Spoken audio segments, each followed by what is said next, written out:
കൂടത്തായി കൊലപാതക പരമ്പരയിൽ പ്രതി ജോളിയുടെ ഭർത്താവ് റോയ് തോമസ് മരിച്ചത് സയനൈഡ് ഉള്ളിൽ ചെന്നെന്ന് മൊഴി. ഫോറൻസിക് ഡോക്ടറാണ് വിചാരണ കോടതിയിൽ മൊഴി നൽകിയത്.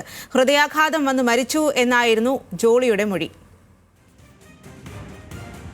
വിവരങ്ങളുമായി കോഴിക്കോട് നിന്നും രതീഷാണ് ചേരുന്നത്. രതീഷ്, ഏറെ നിർണായകമായിട്ടുള്ള വിവരമാണ് വരുന്നത്. ഇത്തരത്തിലുള്ള സംശയങ്ങൾ ഉണ്ടായിരുന്നെങ്കിൽ പോലും ഈ ഡോക്ടറിന്റെ മൊഴി എന്ന് പറയുമ്പോൾ അത് എത്രമാത്രം നിർണായകമാണ്?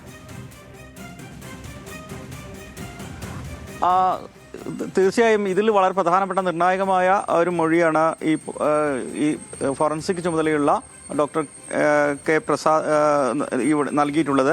കാരണം ഈ അതായത് ഈ കൊലപാതക പരമ്പരയിലെ 6 പേരിൽ ഒരാൾ മാത്രമാണ് ഇദ്ദേഹത്തിൻ്റെ റോയ് തോമസിൻ്റെ മാത്രമാണ് ഈ പോസ്റ്റ്മോർട്ടം നടത്തിയത്.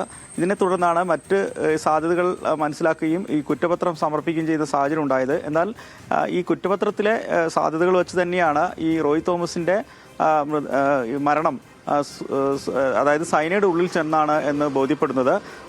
ജോളി കൊടുത്ത മൊഴിയിൽ ഇത് ഹൃദയാഘാതം മൂലം ഹൃദയസ്തംഭനമായിരുന്നു ഈ മരണം എന്ന രീതിയിലാണ് അതിനെ വ്യാഖ്യാനിച്ചത്. എന്നാൽ ഈ പോസ്റ്റ്മോർട്ടത്തിൽ റോയ് തോമസിന്റെ മരണം പോസ്റ്റ്മോർട്ടത്തിൽ ഇത്തരത്തിൽ സൈനൈഡാണ് തെളിയുന്നതോടെ മറ്റ് 5 മരണങ്ങളും ഇത്തരത്തിലാണ് എന്ന വ്യാഖ്യാനത്തിലേക്ക് കണ്ടെത്തലിലേക്ക് പോകേണ്ടി വരും. പോലീസും അത്തരത്തിലൊരു സൂചന കൊലപാതകം എന്ന നിലയിൽ തന്നെ ആദ്യഘട്ടത്തിൽ തന്നെ പറഞ്ഞിരുന്നു.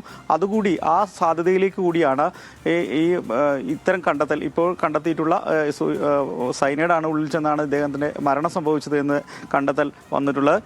അതായത് ജോളി തോമസ് കടലക്കറിയിലും വെള്ളത്തിലും സൈനൈഡ് കലർത്തി നൽകിയെന്നാണ് ഈ കുറ്റപത്രത്തിലുള്ളത്. മാത്രമല്ല ജോളിയുടെ മക്കളും സഹോദരങ്ങൾ, പിതാവ്, അതേപോലത്തെ രണ്ടാം ഭർത്താവ് ഷാജു തുടങ്ങി 255 സാക്ഷികളെ വിസ്തരിച്ചാണ് ഈ കുറ്റപത്രം സമർപ്പിച്ചത്. പക്ഷേ അതിന് കൂടെ ശാസ്ത്രീയ ബോധ്യം വരാൻ അല്ലെങ്കിൽ ഉറപ്പ് നൽകുന്ന ഒരു മൊഴി കൂടിയാണ് ഈ സൈനൈഡ് കാരണം. രതീഷ്, എന്തായാലും നിർണായകമായിട്ടുള്ള മൊഴി തന്നെയാണ്. കൂടത്തായി കൊലപാതക പരമ്പരയിൽ പ്രതി ജോളിയുടെ ഭർത്താവ് റോയ് തോമസ് മരിച്ചത് സൈനൈഡ് ഉള്ളിൽ ചെന്നെന്നാണ് ഫോറൻസിക് ഡോക്ടറിന്റെ മൊഴി വന്നിരിക്കുന്നത്.